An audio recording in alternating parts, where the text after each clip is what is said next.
ሰላም እንዴት ናችሁ? ደህና ናችሁ ወይ? እንዴት ከረማችሁ? እንዴት ቆያችሁ? እኔ ጋር ሁሉ ሰላም ነው፣ እግዚአብሔር ይመስገን። እንግዲህ በርዕሱ ላይ እንዳያችሁት ዛሬም በሌላ ምግብ መጥቼላችኋለሁ። በጣም ጣፋጭ ለመስራት ቀላል የሆነ የዶናት ኬክ አሰራር ነው ይዤላችሁ የመጣሁት። ቪዲዮውን እስከ መጨረሻ ተከታተሉት። ሰብስክራይብ፣ ላይክ በማድረግ ጀምሩ። ቀጥታ ወደ አሰራሩ እንሄዳለን። እዚህ ጋር ለብ ያለ ውሃ በማብኪያችን እቃ በምናቦካው እቃ ላይ እንጨምራለን።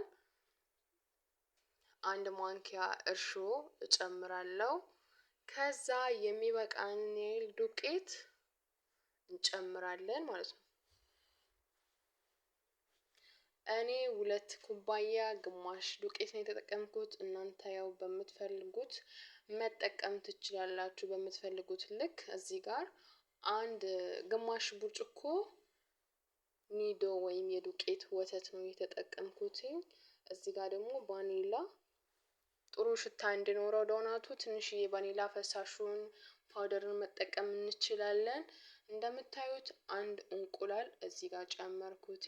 ትንሽዬ ዘይት እንጨምራለን ማለት ነው።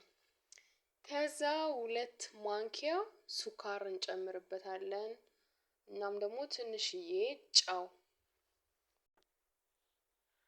ከዛ የጨመርነውን ግብአቶችን አንድ ላይ እናዋህዳለን። ቀስ እያደረግን በዚህ መልኩ በእጃችንም ሊሆን ይችላል፣ በሊጥ ማብኪያ ማሽን ቀስ እያደረግን ማብካት ነው። ዱቄት የሚያስፈልገው ከሆነ እያየን መጨመር እንችላለን። እኔ ትንሽ ዱቄት ያስፈልገው ነበረና እየጨመርኩ እያቦካው ነበረ። እርሾ ላይ ማለትም ውሃ ላይ እርሾ ጨምራችሁ ስታቦኩት ሊጡ አንደኛ ኩፍ ማለት ቻንሱ በጣም ጥሩ ነው እና ደግሞ ለስለስ ብሎ ነው የሚቦካላችሁ። በኋላ ስትሰሩ ዶናቱ ራሱ ለስለስ ብሎ በጣም ቆንጆ ሆኖ ነው የሚወጣላችሁና እንደዛ ቢደረግ አሪፍ ነው ባይ ነኝ። በዚህ መልኩ እሽታ አድርጌ ለ5-6 ያህል ደቂቃ በእጄ አቦካውትኝ ማለት ነው።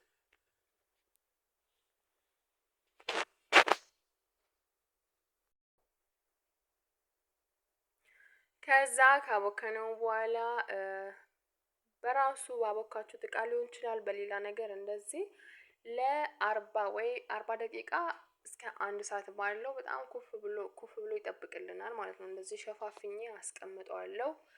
ከ1 ሰዓት በኋላ በዚህ መልኩ በጣም ቆንጆ ሆኖ ኩፍ ብሏል። እንደምታዩት በጣም ነው የሚያምረው ራሱ ሊጡ።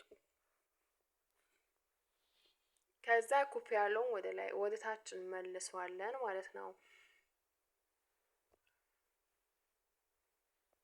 እዚህ ጋር ደግሞ ያው እናዘጋጃለን።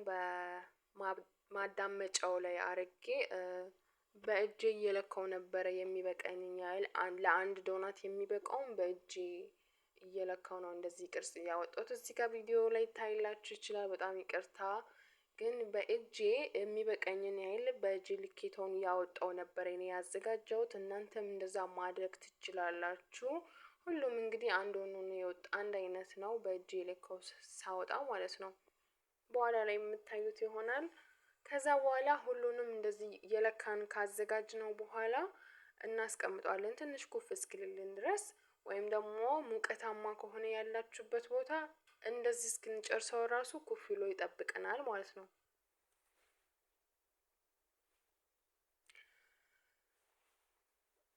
በጣም ለመስራት ቀላል የሆነ አሰራር ነው። እያያችሁት እንግዲህ ቪዲዮውን ላይክ ማድረግ እንዳትረሱ።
እሺ እንደምታዩት እዚህ ጋር በዶናት ቅርጽ ማውጫው ካላችሁም ከሌላችሁም ደግሞ በብርጭቆ ቅርጽ እያወጣችሁ የሃይላንድ ክዳን እንደዚህ መሃሉ ላይ ያስገባችሁ መሃል ላይ ያለውን ማውጣት ትችላላችሁ በቀላሉ። እንደዚህ አይነት ሊኖራችሁ አይጠበቅም። እንደዚህ መልኩ በጣም በቀላሉ ሁኔታ እናዘጋጃለን። በወፍራሙ የምትፈልጉት ከሆነ በእጃችሁ ሳትጠፈጥፉ መጀመሪያው ላይ እኔ እንደሰራሁት እንዲቀጥንላችሁ የምትፈልጉ ከሆነ እንደዚህ በእጃችሁ ጠፈጠፍ እያደረጋችሁ እኔ እንግዲህ ሳየው የኔ ወፈረብኝና እንደዚህ መጥፈጥ ጀመርኩትኝ ማለት ነው። ሶ ይሄንን ይመስላል ቆንጆ አድርጌ አዘጋጅቻለሁ። በዚህ መልኩ ትንሽ ኩፍ ስልልኝ ደግሞ ዘይት አሙቄ የሚበቃልኝን ያህል ዘይት አሙቄ በዘይቱ እጠብሳለሁ ቀስ እያረኩት ማለት ነው። ዘይቱ ላይ ስትጨምሩ ቅርጹ እንዳይበላሽባችሁ ቀስ ያደረጋችሁ መጨመር ትችላላችሁ። እና ቪዲዮን እስከመጨረሻው ተከታተሉት።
እንደምታዩት ከለሩ እራሱ እንዴት እንደሚያምር ልነግራችሁ አልችልም። በጣም ሶፍት የሆነ አወጣጥ ነው የወጣልኝ። በጣም ቆንጆ ሲበላ ራሱ እንዴት እንደሚጥም የምሬ ነው የምላችሁ። ሞክሩት ትወዱታላችሁ።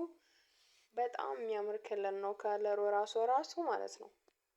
ይህንን መስላል እንግዲህ የተፈጨ ስኳር እላዩ ላይ እነሰንስበታለሁ። ሌላ ጣፋጭ የሚያጣፍጥ ነገር እንደ ኑቴላ ሌላም ነገር መጨመር ትችላላችሁ። እኔ ግን ስኳር ነው እየነሰነስኩበት ከላዩ ላይ በዚህ መልኩ ማለት ነው። በጣም ጣፋጭና ለመስራት ቀላል የሆነ አሰራር ነው።